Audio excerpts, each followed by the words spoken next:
Jesus Christ. All this motherfucker's ideas sound like high people ideas. Like he doesn't think these things through before he tells us. He just tells us what he's thinking as soon as it occurs to him. This shit sounds nuts.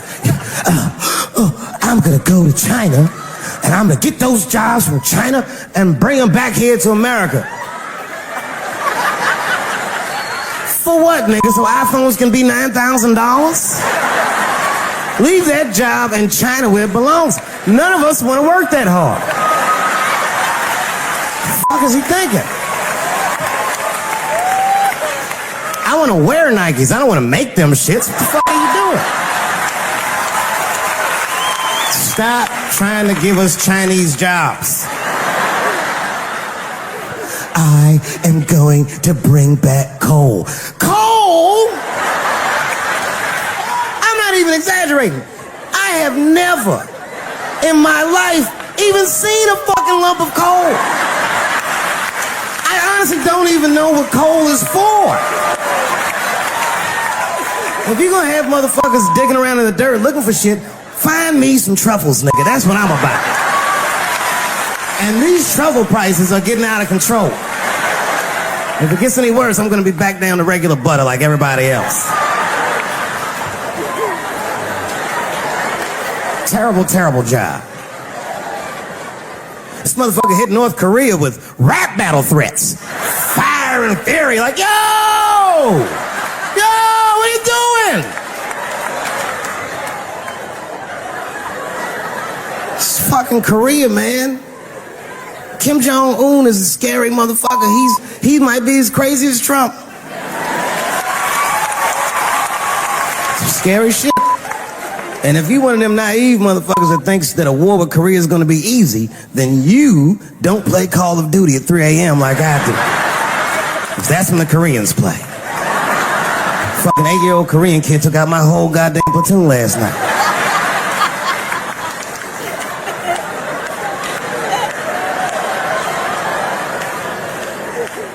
I've never seen somebody in an office so high with the most just basic fucking solutions. Like, you know, we should not let any more Muslims in the country till we can figure out what's going on. Did he just say, figure out what's going on? Who doesn't know how to do basic math? Let's count it out, okay? There's been 17 mass shootings in the United States. 4 of them were done by Muslims. None of those 4 Muslims were from any of the 7 countries in your stupid ass original band.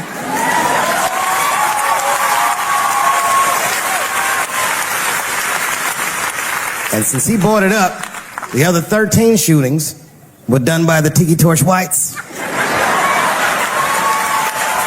These are facts. And you don't see me trying to ban white people from the show to keep the rest of the audience safe. It's a fucking terrible idea because it's mean and it's racist. And most importantly, it would be catastrophic to my bottom line. If there were no white people here tonight, I might leave this bitch with $1,800.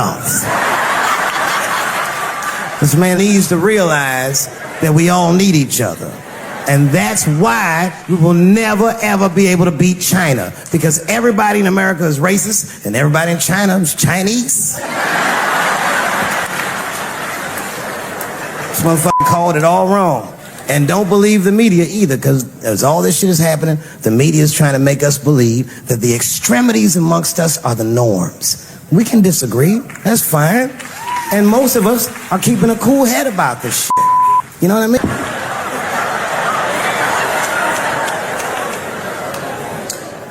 Sometimes I think that the media is hard on Trump.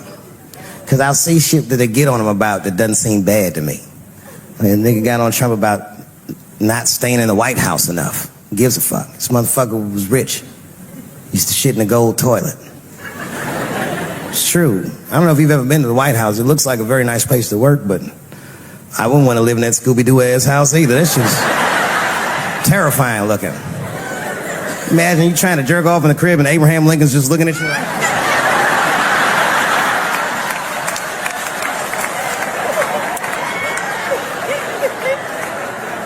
Bush didn't stay there either. He was rich too. He was like, fuck that, I'm going to my ranch in Texas. Obama was the first motherfucker to move into the White House like, this is a nice place. Look at this rug.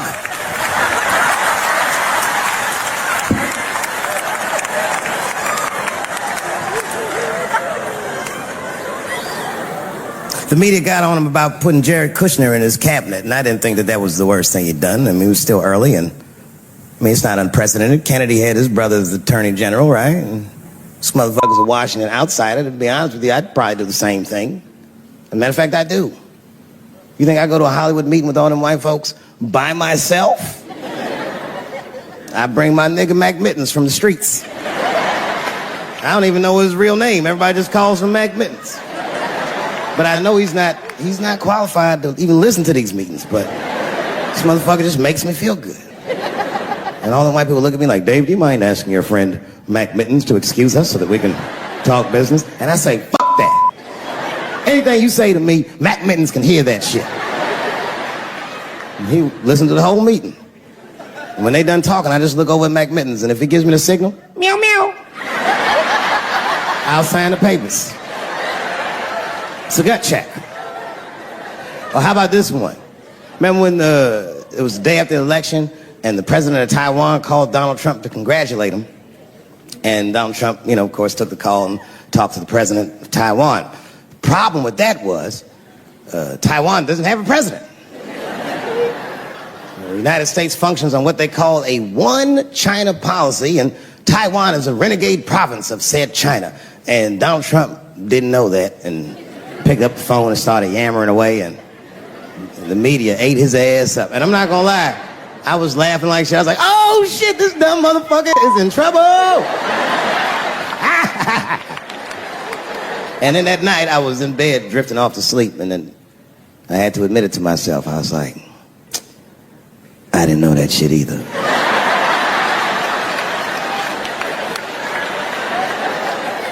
And then I realized the media got the story wrong. The story wasn't that Donald Trump took the call.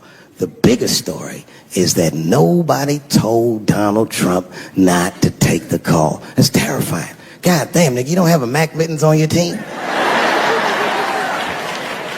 It wasn't like they were calling the White House. They were calling the switchboard at Trump Towers, and they were getting through. Anybody. Mr. President, there's a Ricky Ticky Tabby on the phone for you? Yes, put him through. Hello, Ricky Ticky. Good to talk to you. Mr. President, there's a John Jacob Jingleheimer Smith on the phone. Oh, his name is my name, too. Put him through. Hello, John Jacob. Let's talk business. How many people in this room are not originally from the United States? My round of applause. Please. Not to get deep, all these movies probably started, not even the 60s. All this shit started in 1945. That's when America just fucking lost its mind. It was after that Second World War. Think about it. Because black Americans went off and fought in the war. They went to Europe. They made more money than they ever made in America. They might even got their dick sucked by white women. And then they came back to the United States and they looked around and they said, you know what? I don't like the way I'm being treated around here. But it wasn't just black dudes. At the same time, all the women in America went into the workforce because all the men were gone. That's when you see that old poster in the 40s with that dyke, like, we can do it. That's where that's from. And these women made money, and then the dudes came back home and started telling these women what to do, and they were like, yo, I'm not feeling you, nigga. At the same time, the CIA started experimenting with a drug in San Francisco. Back then, nobody knew about it, called LSD. By 1960, all the white kids in America were like, it works. And a new school of thought was unleashed on the American consciousness. People had never even thought like that before, and now they were thinking like that in mass. White kids in mass were like, fuck our parents' plans for us. By the time 1960 rolled around, the President of the United States was 42 years old. He was the next best hope. And they blew his brains out in Dallas, fucking parade. That's the most gangster shit. There were 8 major assassinations in the 60s. Kennedy, X, King, Everett. And then by the 70s, the white youth culture and the Black Panthers and the black youth culture started to merge. And you started to see Timothy Leary meeting Eldridge Cleaver in Africa, not Oakland. And that was the beginning of the 70s, one of the most turbulent decades this nation has ever seen. And I say all that to say this, that in that turbulent historical context, Bill Cosby raped 34 people.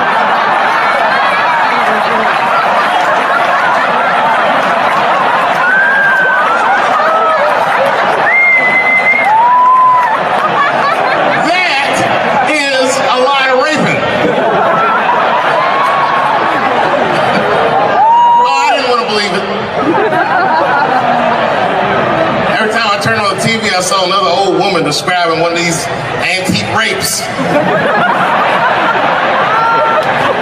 These rapes are old school. They're like, and then Bill Cosby pulled my bloomers down. Bloomers? I saw him peering through me through a large cloud of vagina hair. Vagina hair? I've seen that in years.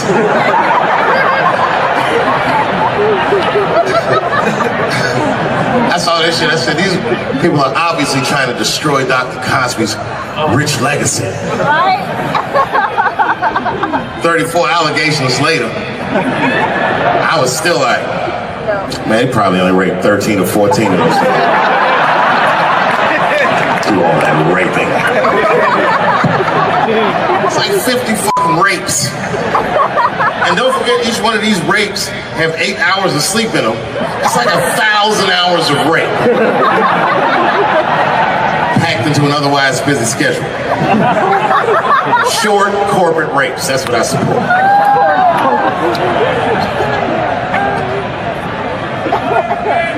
Why would they sleep? That's what I don't understand. Why Bill Cosby making all these girls sleep? Like, look, man, I'm not even as famous as Bill Cosby was, but I know 20 girls I could call right now and be like, yo, come to my place for a drink, and I'm gonna put something in it, and you're gonna fall asleep, and I'm gonna fuck you while you're sleeping. And they'd be like, cool, nigga, cool. What time you want me to come over?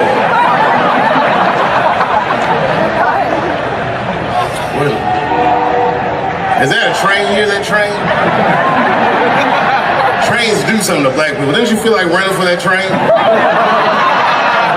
I've never been in a situation where I needed to. Something about being black, nigga, is when you hear a train, we'll see like, I've got to go.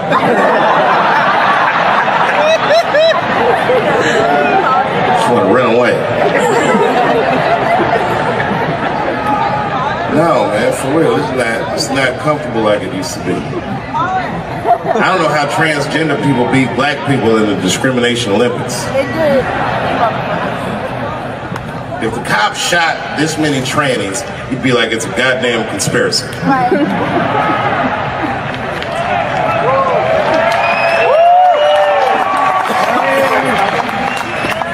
The niggas gonna start wearing high heels just to feel safe.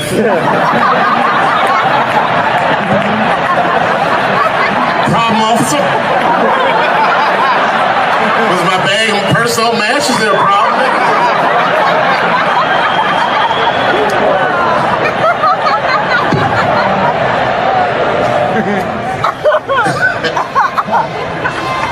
There's too many, man. It's too many. There was one good one in California where the lady got beat up in traffic. You see that shit on YouTube? Yeah. And they beat the shit out of her. You watch the tape and be like, well, what did she do? Turns out she didn't even do anything. But the good news is the city of LA decided that the court should award her $1.5 million for pain and suffering. Which, if you know anything about money, is as much Marcos Maidana made to fight Floyd Mayweather the second time. It's pretty good considering this woman never trained a day in her life. You can see it in the tape. She didn't come to fight. She took too many shots. She covered her gut, punched her face. She just wasn't doing it right.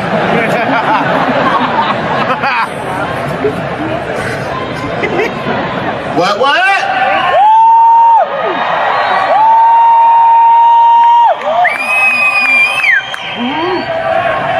You know what's funny about being in San Francisco? First of all, the city's not even gay anymore.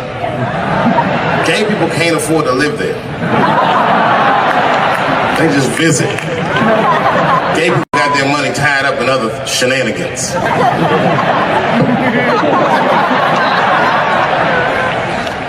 Where you from, bro? Where? Canada? Well, all right, you can get off the watch list.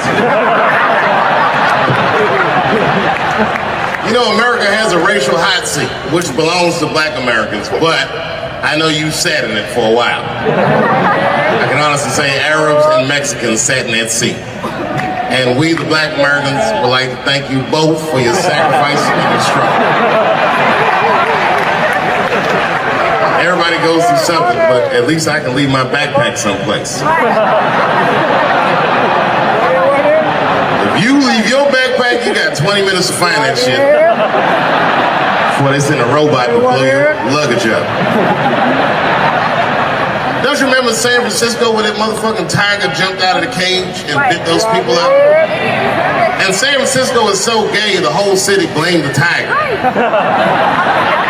No, they blamed the victims.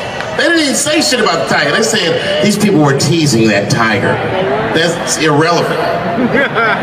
Tiger should not be able to jump out of the cage and kill people at the zoo. They said that that tiger chased one of his victims 400 yards. Listen, you know how fucking fast you have to run to outrun a tiger for 400 yards? Nigga probably woke up in the hospital with an NFL recruiter standing over his bed. You did good, son. You did very good. I know this isn't a good time, but I'm with the Cincinnati Bengals. Complete coincidence. I think we can tie something in and do something really big with you. One of the guys the tiger bit was Mexican, and the other two were Arabs. I said, who trained this tiger? Homeland Security, like everybody? I gave that tiger some beans. You smell those beans? You can smell that. Go get them. Here's some curry.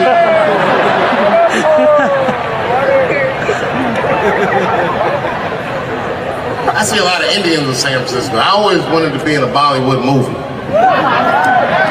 Because Bollywood movies are deep, but at the end of the movie, no matter what kind of movie it is, there's always a dance number to make you feel better when you go home.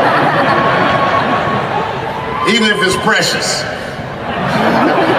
At the end of the movie, Precious would just jump out of the coffin. I don't have AIDS.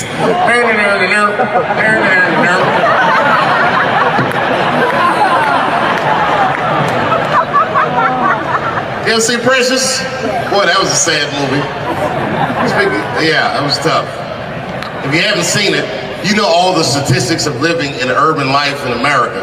But if you could picture all those statistics happening to one person for 90 minutes, that was Precious. Right through the book of that fat bitch. And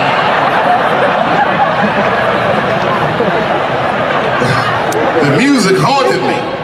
Because the music was like, you know, like, I don't know, break beats or something.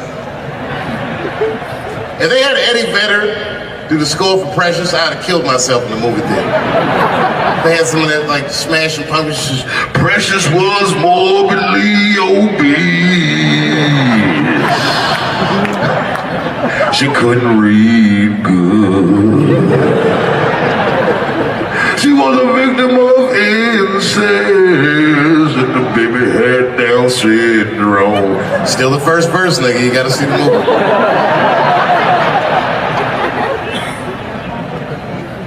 She caught AIDS at the end. She might have had it the whole movie, but at the end she found it.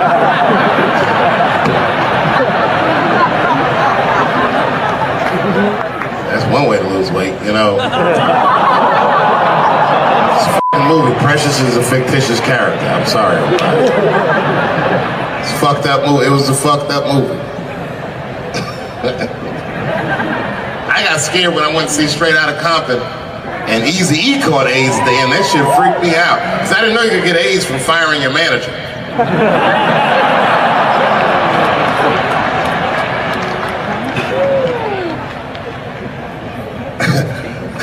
You didn't see Straight Outta Compton? Eazy-E caught AIDS in the last 10 minutes of the movie. He just started. You good, nigga? You all right? Yeah, I'm good. Who catches AIDS like that?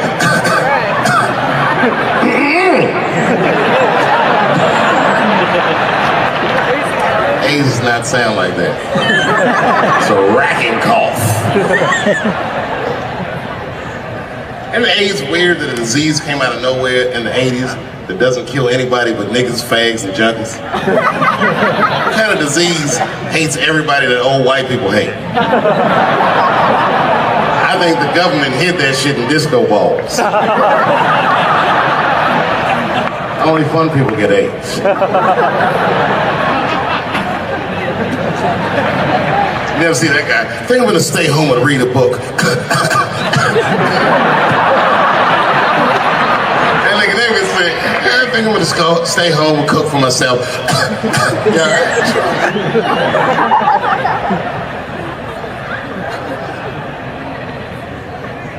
remember when Donald Sterling made that tape? Said all those bad things about black people? That tape was fucked up. But that goes to show everybody, if you get old and white and racist in America, whatever you do, don't tell your black girlfriend about that shit, because that's who made the tape. She taped everything. The tape was embarrassing. He was like, stop bringing these black guys to my gangs. We were all listening like, well, how you gonna have a gang without us? There's gonna be a lot of bounce passes and layups in this shit. And then it turned out the black guy he was speaking of was none other than Magic Johnson, NBA legend and billionaire. Unfucking believable. Didn't even mention the fact that he had AIDS, which is the first thing I would say to my girlfriend. This guy must be very racist if AIDS is the footnote.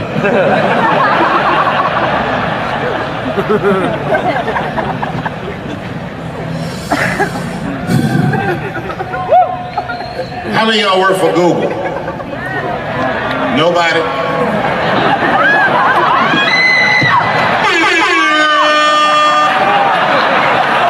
Thanks, Fuse.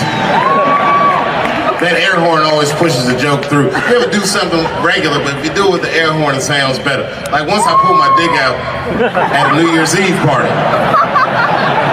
Real traumatic experience. I'd been drinking. It's really fucked up. I had to make all new friends.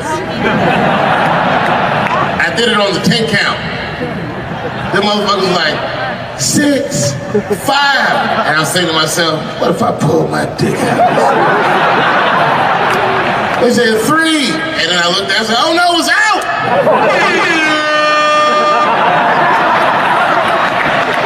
That air horn pushed me over the top. I pulled that shit out of the... I was like, oh!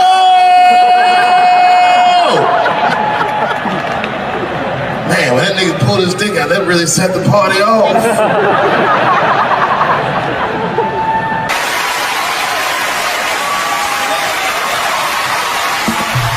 Ladies and gentlemen, Dave Chappelle.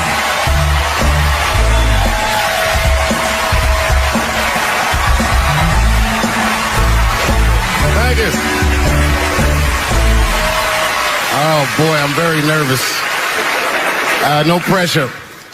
During the civil rights movement, I can't read what's on the teleprompter.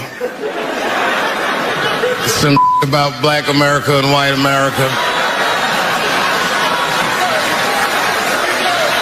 There's black Americans and there's white Americans. We're all one America. So if you don't mind, this is not live, is it? I imagine whatever I say, you could just edit it out. Let's try it a few ways. Lou, are you in the booth? I am. All right, good. You know what, Lou? Let's just play around with it and see if we can get it right and get this clip package on, and then let me go home. All right? You got it. All right.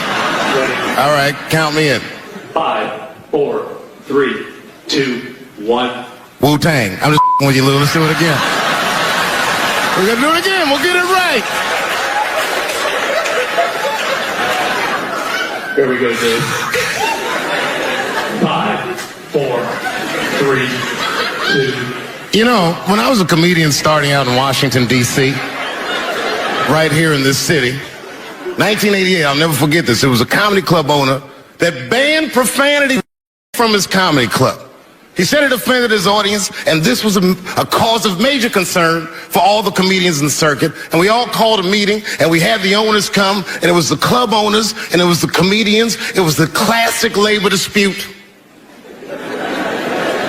The club owners laid out their case. There cannot be profanity in these clubs because that offends people. And there's a comedian who's still a good friend of mine to this day. He lives right here in Washington, D.C. He stood up and he said, he's black, I should tell you because it's important to the story. He says, I use profanity because I live a profane lifestyle. He says, I don't have an insect infestation in my house.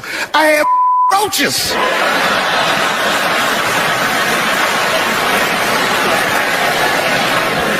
My favorite comedians are like musicians, and the audience is their instrument. And the music they make is your laughter. And that's the laughter that I scored my entire life to. So now, some of my favorite American comedic composers. Thank you.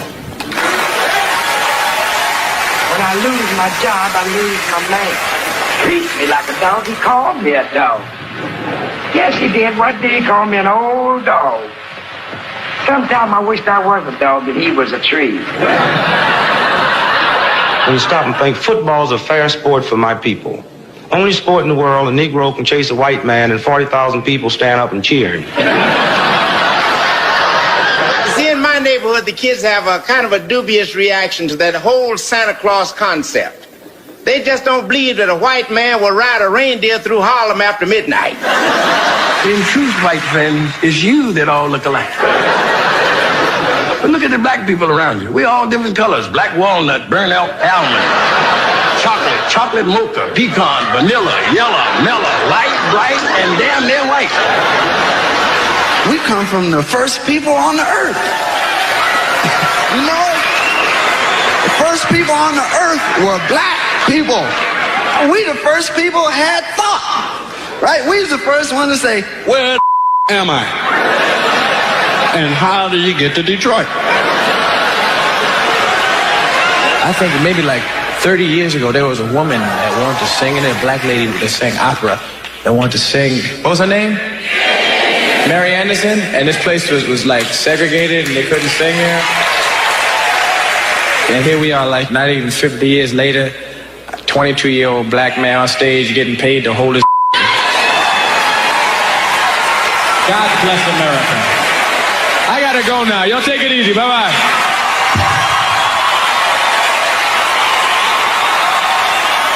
Janelle Monáe, Will Smith, Common, Gladys Knight, and John Legend when we continue.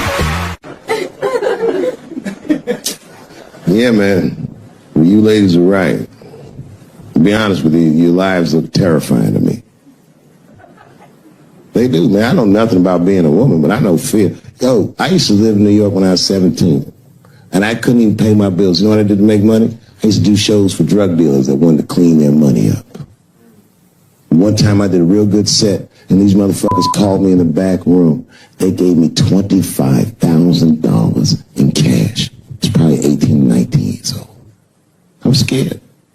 I thanked them profusely. I put that money in my backpack. I jumped on the subway and started heading towards Brooklyn at 1 o'clock in the morning. Never been that terrified in my life. Because I never in my life had something that somebody else would want. I thought to myself, Jesus Christ, if motherfuckers knew how much money I had in this backpack, they'd kill me for it. And then I thought, holy shit. What if I had a pussy on me all the time?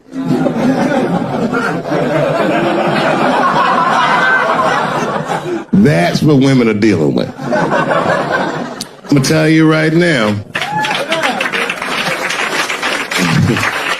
It's real talk. If them same drug dealers gave me a pussy and said, put this in your backpack and take it to Brooklyn, I'd be like, nigga, I can't accept this.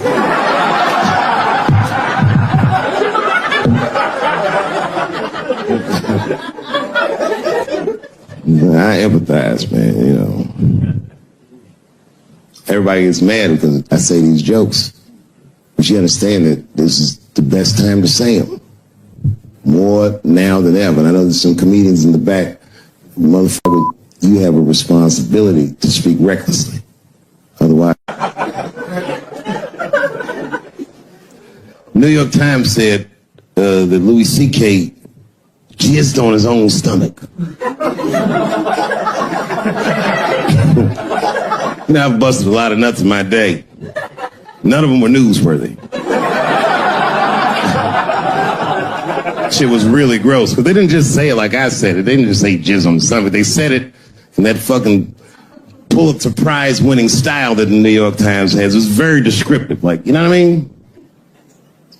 Louis C.K.'s semen shot out like a volcano of misogyny, slowly drizzling down like lava, covering his freckled penis as it slowly dripped to a fiery crown of red hair. Jesus Christ, I'm trying to eat some huevos rancheros and these niggas is...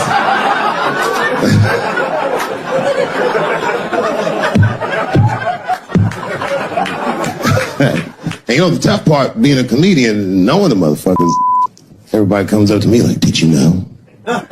Did you know what Louis was doing? No, bitch, I did not know.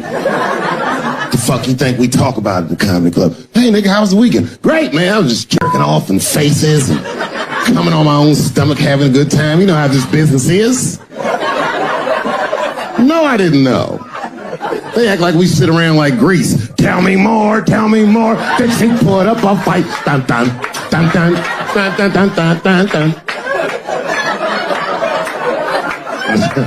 Sorry, I don't know the choreography, but you get the point. You get the point. She was intense. But Louis was like the turning point. I mean, you know, all these allegations are terrible. Louis was the only... I shouldn't say this, but fuck it. His allegation was the only one that made me, like, laugh. When you think about it... Because all his friends is reading it, and he's jerking off, and he's surprising people. He's surprising me.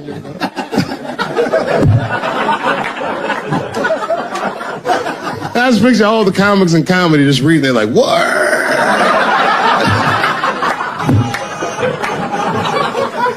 It's terrible. I know it's terrible. I'm sorry, ladies. You're right. You are right. But at the same time, I mean, you know what I mean? I don't know. Jesus Christ, they took everything from Louis. I was like, it might be disproportionate. I can't tell. I can't tell. This is like where it's hard to be a man. One lady said, Louis C.K. masturbating in front of me ruined my comedy dreams. Word? Well, then I dare say, madam, you may have never had a dream. Come on, man, that's a brittle spirit. That is a brittle-ass spirit, nigga. That shit is too much. This is a grown-ass woman.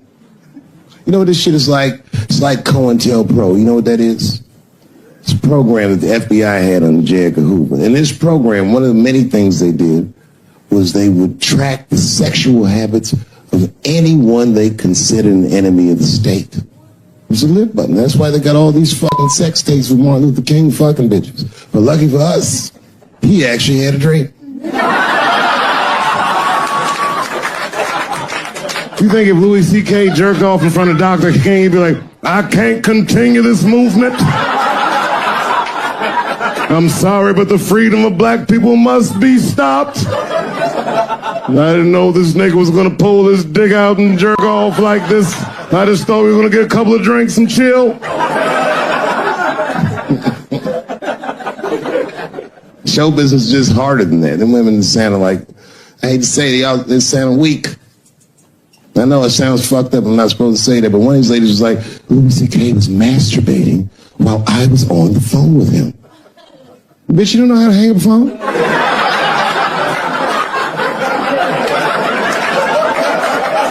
How the fuck are you going to survive in show business? You know what I said? That's all I said. First of all, I'll tell you right now what I said. And I will tell you that this was not a joke. It's a true story. And I just happened to tell it. All right, what happened was I went to a gallery party, all right? I don't know who in here has ever been rich before, but these are very nice parties. You know, wine and cheese and baller conversation.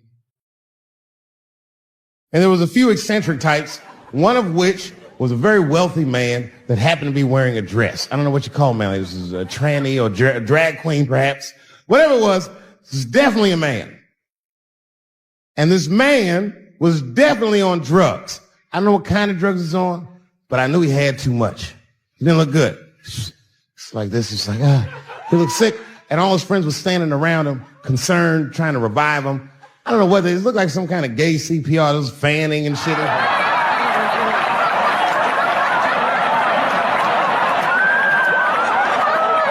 I saw all this from a distance. Now, I should have minded my own business, but I got curious. I was like, And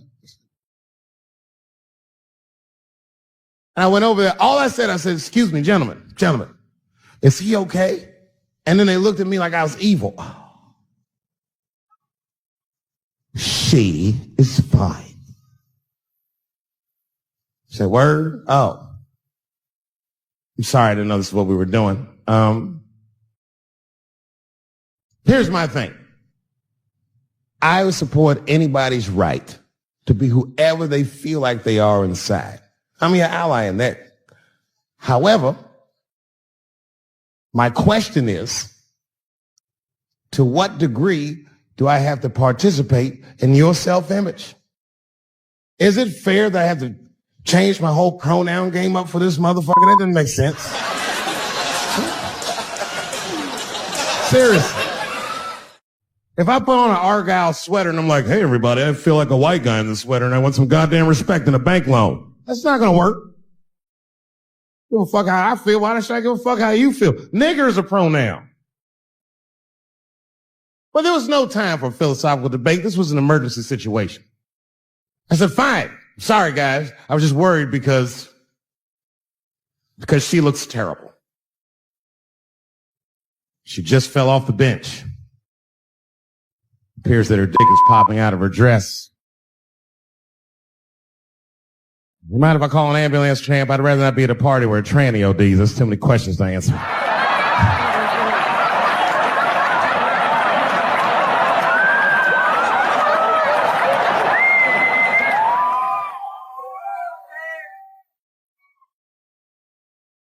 Okay, I've been through this before. I had a friend from high school. Now, in high school, this guy was a thug, Will, right? He was a fucking dope boy. He did it all. He's a wild dude. People used to be very scared of him. And then after high school, word on the street was he'd come out the closet. I personally didn't believe it. I bring him up because last year, he calls me out of the blue like, yo, what's up, man? I got your number from so-and-so. I heard you're going to be in New York doing a show. Could I get some tickets? I was like, fuck yeah, get some tickets, man. How you been? He said, well, we'll catch up at the show, man. But, yo, I appreciate it. I'll see you soon. I said, all right, man, take care. And I was about to hang up, and I couldn't resist. I was just like, hey, nigga, I heard you was gay. What's going on with that?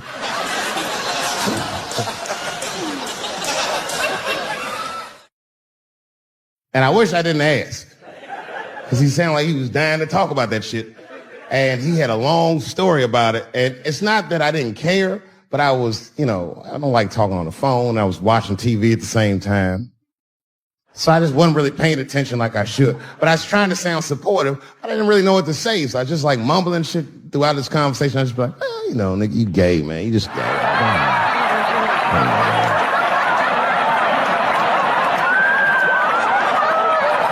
This went on for a while, and then finally I had to say something like definitive to get him off the phone. And I was like, hey, man, you know what? Don't let people get you down, all right? And the next time someone tries to make you feel bad about yourself, just remember, everybody fucks funny to somebody.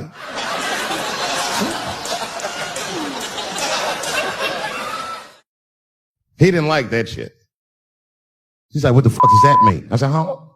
He said, you saying I fuck funny, motherfucker? I said, no, that's not what I'm saying. I'm saying everybody's different. He said, you ain't say different, nigga. You say it funny. What's so fucking funny about the way I fuck? And I said, hey, man, I fuck feet. He said, what? Oh, this is not a joke, ladies and gentlemen. I get women to squeeze their feet together like this, and I fuck them right in that little space in their feet. But you can't build a community behind that shit. There's no flag for us. That shit made him laugh. The next day, after the show, I saw him backstage. He was like, yo, what's up, man? I'm like, oh, shit, what's going on? And he had his buddy with him. He goes, Dave, I want you to meet Manuel. Manuel's my fiance. We're in New York getting married because it's legal here. I said, well, Congratulations, fellas. And Manuel was like, gracias. And he went to go get some drinks. And then my buddy looked at me, he was like, so Dave, what do you think? And I started mumbling again. You gay, nigga, you know, just gay. So yeah, I'm a little nervous about getting married, man. It's a big step. I said, yeah, it is. It's a big step. He said, well, you've been married for a while. You got any advice for us? No, I'm married to a woman. Sorry about that. And they corrected me. He said, no, you married the person that you love. So it's essentially the same. I said, you know, man, the problem with that statement is that it makes the assumption that I love her. But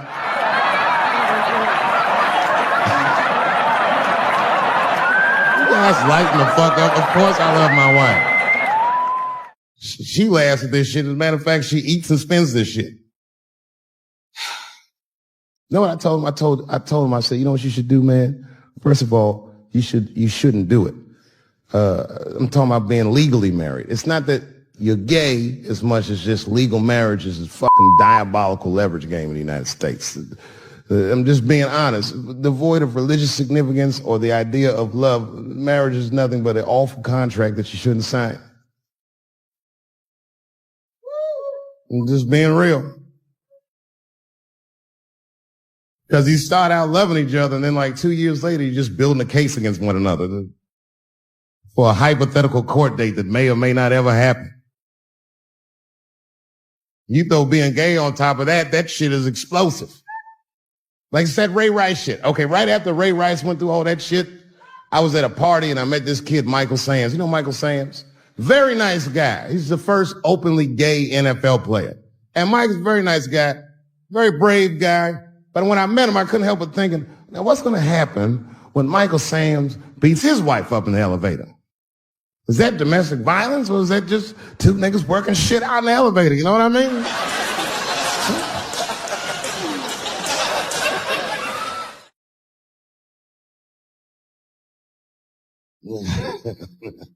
Anyway, I give all married men the same advice, gay or straight. Get a dog. His dog will love you all the time, but she's not going to. It's real talk. I didn't even know about dogs, and my kids got the dog. They brought him home from the shelter, and I didn't even want him. They're like, can we keep him? I said, nope.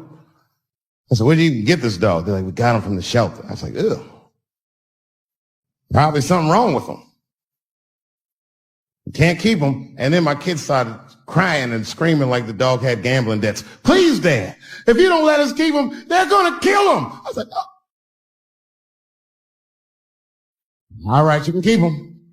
And this dog was a menace. I hated his guts.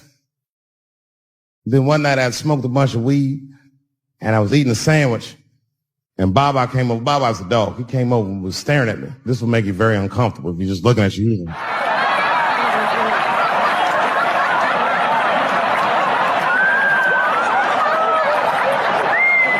had to give him a piece of my sandwich so he'd go away. And that's how we became friends. Now, if you see me walking down the street with Baba, I ain't got no leash or nothing. He walks right next to me. If I stop, he'll stop. And if I go, he'll go. And all my friends are like, yo, Dave, that shit is dope. How you train Baba to do that shit? I've never trained Baba. Just a messy eater. If I drop food and Baba's not around, all I gotta do is call him. Baba! He's a black dude's dog, so he doesn't come right away. He peeks first to see what's going on.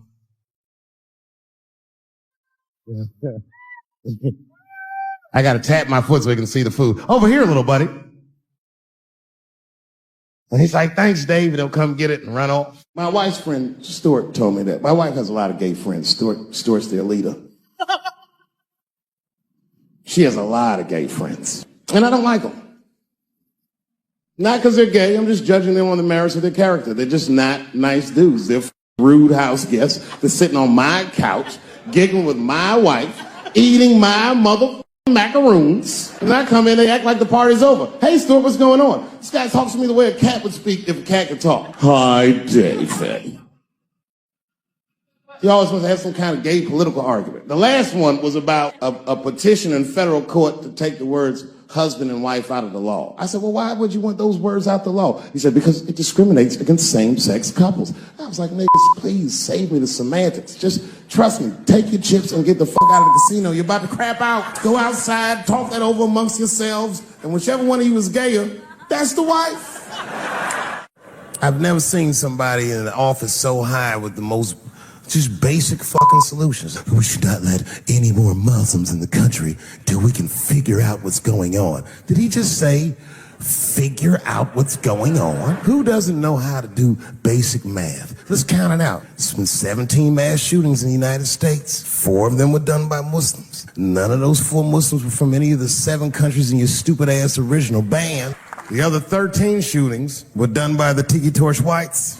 And you don't see me trying to ban white people from the show to keep the rest of the audience safe. It's a fucking terrible idea because it's mean and it's racist. And most importantly, if there were no white people here tonight, I might leave this bitch with $1,800. This man needs to realize that we all need each other. And that's why we will never, ever be able to beat China. Because everybody in America is racist and everybody in China is Chinese. This guy, R. Kelly, got another sex tape out now. This guy makes more sex tapes than he does music. He's like the DJ Khaled of sex tapes. Another one. Like, damn. The new one's so bad that they didn't even show it. 16 times the girl's age was mentioned. Isn't that crazy? This motherfucker is an idiot. He was fucking her like, yeah, this is the best 14-year-old pussy I've ever had in my life. And she was like, you like this 14-year-old pussy? He's like, oh yeah, I love this 14. I'm like, man, you need to shut the fuck up. You gotta give your lawyer something to work with. You're supposed to be on the tape like, this is the best 36-year-old pussy I've ever had in my life. And then your lawyer gonna be like, Your Honor, clearly my client thought that this woman was 36. As he mentioned some 16 times in the tape. They gonna know you lying though, you know what I mean? Everybody knows no such thing as good 36-year-old pussy. It is wild, bro. Where you from, man? Where you from? New York. You from, what, Manhattan? Brooklyn. You are from Brooklyn, aren't you? You look like you can rob somebody with a hammer.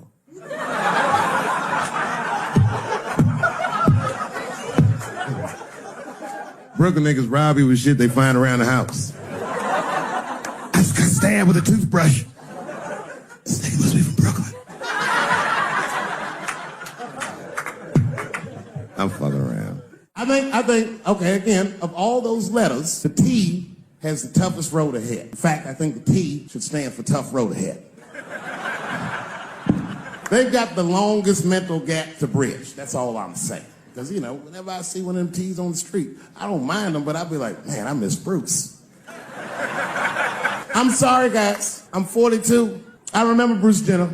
Before the Kardashians, before all that, this motherfucker was a white American superhero. It was amazing. He was beating Africans at track and field. We'd never seen anything like it. He was on my cereal box growing up. You know how much of that cereal I ate? Nigga, I didn't know he was gonna do that. I knew before you guys knew. I heard things on the street in Hollywood. You know, you just be out, see people. Hey, what's up, Kanye? Why the long face? Nigga, you'll see. I got 2 mother-in-laws now.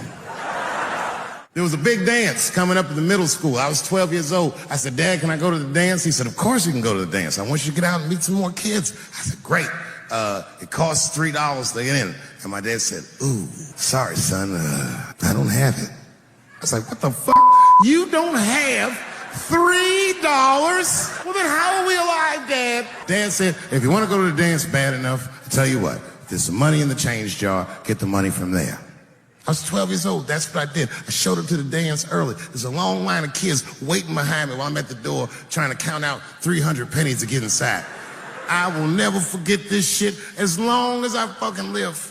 Oh, man, you know, if you've been poor, you know what that feels like. You ashamed all the time. Feels like it's your fault. And all them kids was laughing, ha, ha, ha. Look how poor Dave Chappelle is. Like, when I think back at it, that's really the only time in my life that I ever thought to myself, I should kill everybody at school.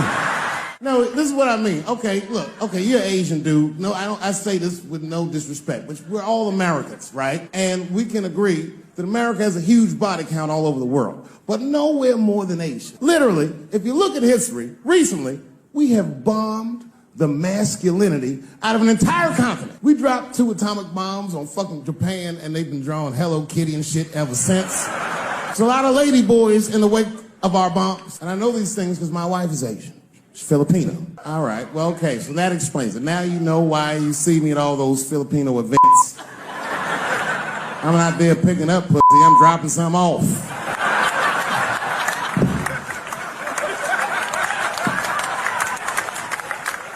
I take my wife to all that shit. I took my wife to see Pacquiao fight Mayweather. We sat ringside, okay? That was a quiet car ride home. That's what that was. That's my problem. I can't handle pressure. Sometimes pressure make me talk different. I'm serious. You ever have like that social pressure? You ever talk to somebody who's fake and they make you fake? Like, they come to you like, hey, how you doing? You're like, fine, how are you? And you're like, I don't even talk like that. I get sick of that shit. I do. It just makes me sick. Sometimes I'll talk crazy just to make myself feel better. You ever do that? Just start talking like crazy. Like, you ever hear this voice? Man. That's how bad guys used to talk in the 40s. In the old days. See, I talk like that. Not all the time, but if somebody put the pressure on me, fuck it, I gotta cut loose. If the police pull me over, I'll talk crazy. Son, do you know why we pulled you over? Nah, because I'm black, see? That's right. Nah. It's not illegal to talk like that. How do they know I don't talk like that every day? Stop talking like that. Stop talking like white copper. Nah. I see my age in my children. I came home from the road. This is not long ago. I've been gone for, if you can picture, I was gone for weeks and weeks. And when I came back, I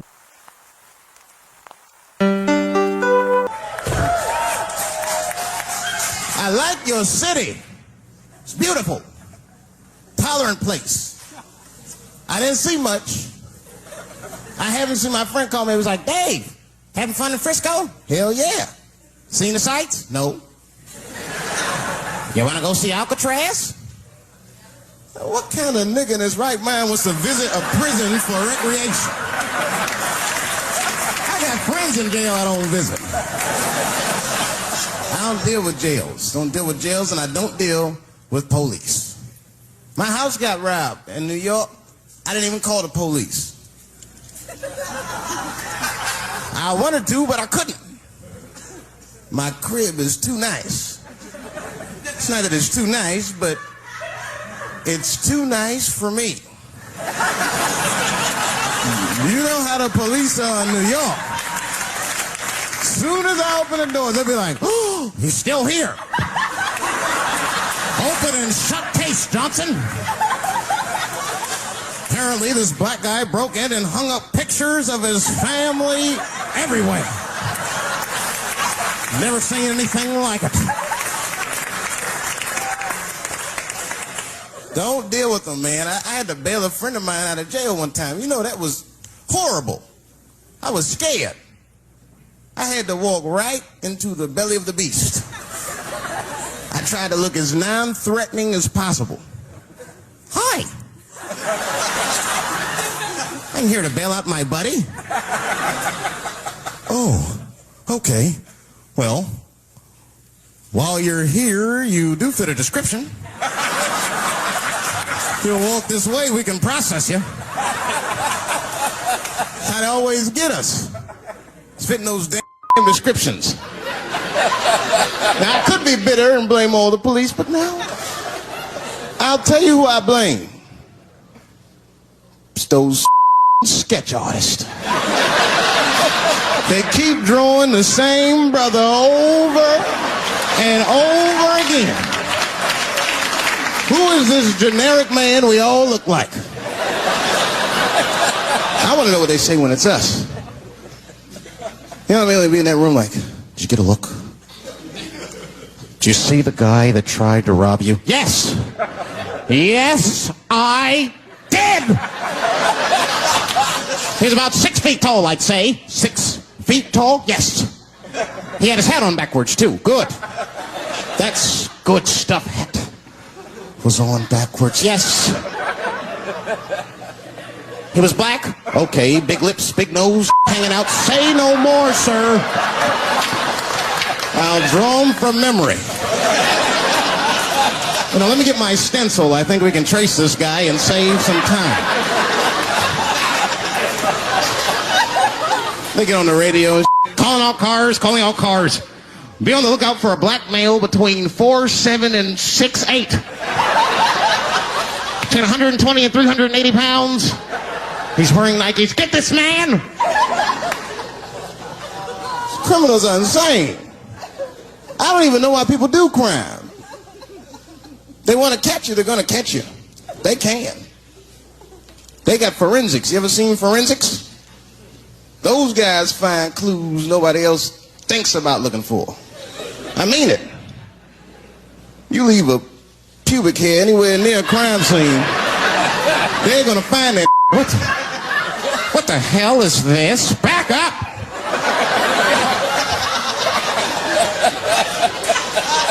We got a match. Then they look at the pubic and tell all kinds of information. Looks like there was a struggle. Time of death 307. It's amazing. I saw him get a dude one time on court TV. It was embarrassing. It was a sexual assault case. I knew the defendant was lying. I could feel it. He defended himself too hard. He did. His answers had nothing to do with the questions. They're completely irrelevant. They asked him easy questions. Were you anywhere near the crime scene on the night of the incident? Mother, I told you I work at Burger King. He was like,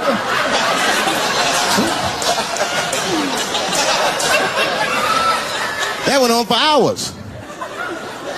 Then the prosecutor got fed up. Said, I've had enough of this. Called the forensics to the stand.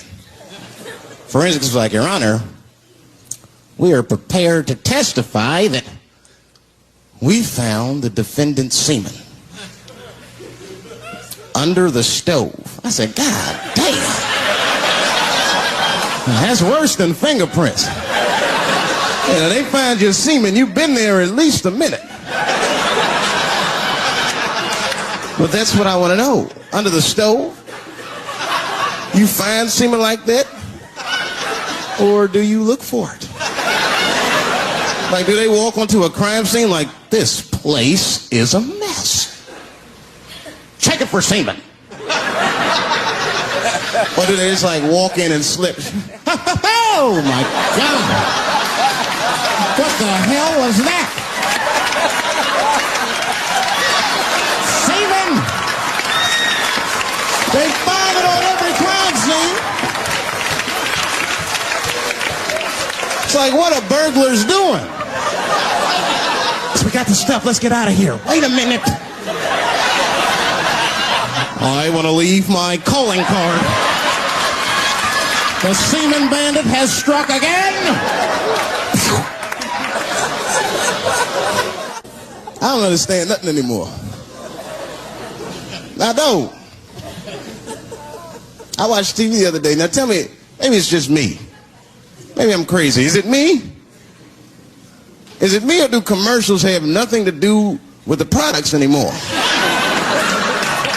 You think I don't even know what a commercial is about until the end. Everyone's a surprise nowadays. You seen that commercial where the lady got the black eye? This lady come on TV with a black eye. She's crying. She's like, I smoke crack. And my husband beats me. And then a voice came on and said, got milk? I said, it has nothing to do with milk. I'm not saying I'm a commercial expert, but I'll make a better milk commercial than that. Just make it nice and simple. I just do a close-up of a titty and put milk right underneath. If that doesn't sell milk, nothing will, boy. I'll tell you that right now. 1997. Titties are industry in 1997. They are. I know they are. I'm a customer. I went to a titty bar last week at 3 o'clock in the afternoon. Now that's bad. That is bad. Because it wasn't like I was out, said, let me swing by the titty bar. No. No, I left my house specifically to see some tits. Can't judge me, there's breast in there. It's just what men do. If a guy runs up to you on the street, it's like, hey, don't go in that building. There are naked girls showing their breast. Be like a white dude in a horror movie. I better investigate.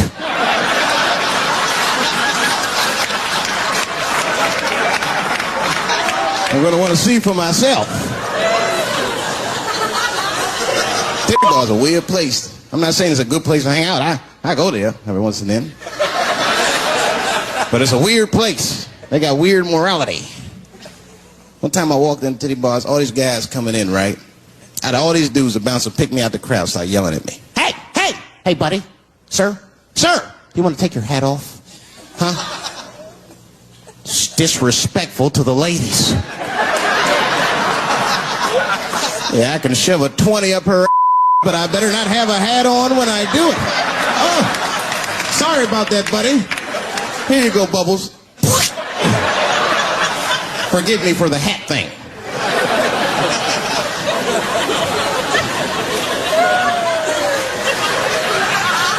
You know why those bars are so popular now? Is because men don't know how to deal with women in reality. So sometimes we got to take the fantasy road. The reality of the situation is very grim. Women have made a lot of progress in a short period of time, man. It's changed everything.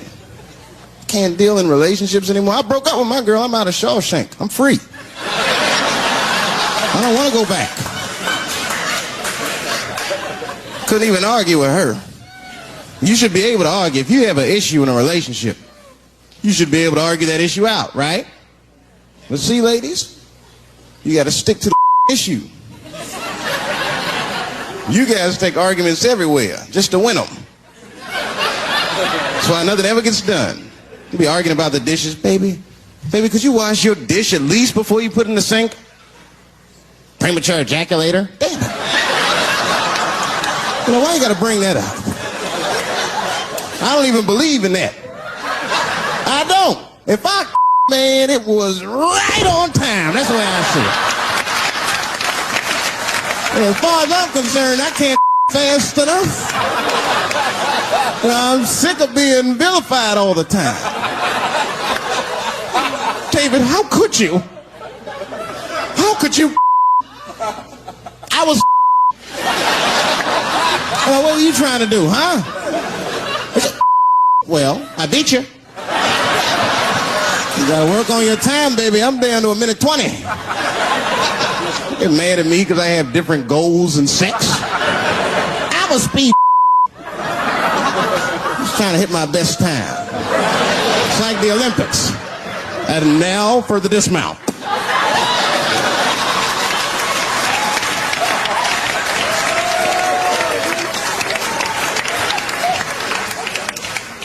It wasn't all bad.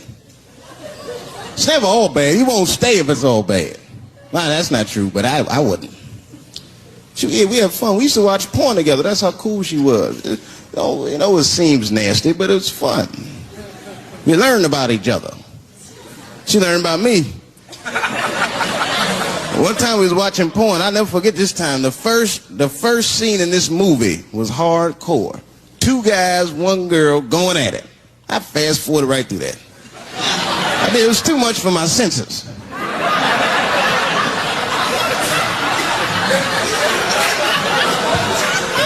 The scene after that was these 2 girls and this guy.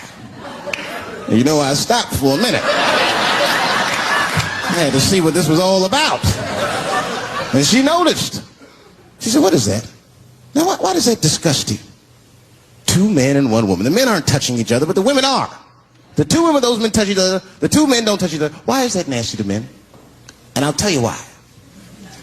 Hey, ladies, you can call me crazy, but I think every straight man has a rule. That would be the 1 penis per fantasy rule. is the star of my fantasy. Nobody else is guest starring in my. This is a Dave Chappelle joint. You gotta look at the whole picture, man. And you get two girls and a guy in a room together. That's something else. That's holding and hugging, friendship and helping, teamwork at its very, very best, my friends. You get two guys and a girl in a room. It's the wrong kind of teamwork. It's downright brutal if you ask me. I'll pull her hair. I'll smack her ass. The poor woman looked like a chicken on a rotisserie and help me! What do I got myself into?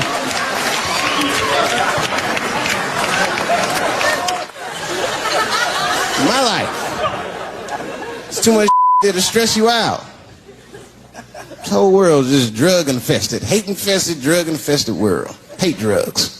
I heard the worst drug story. You know what my friend told me? You know what he's dealing with?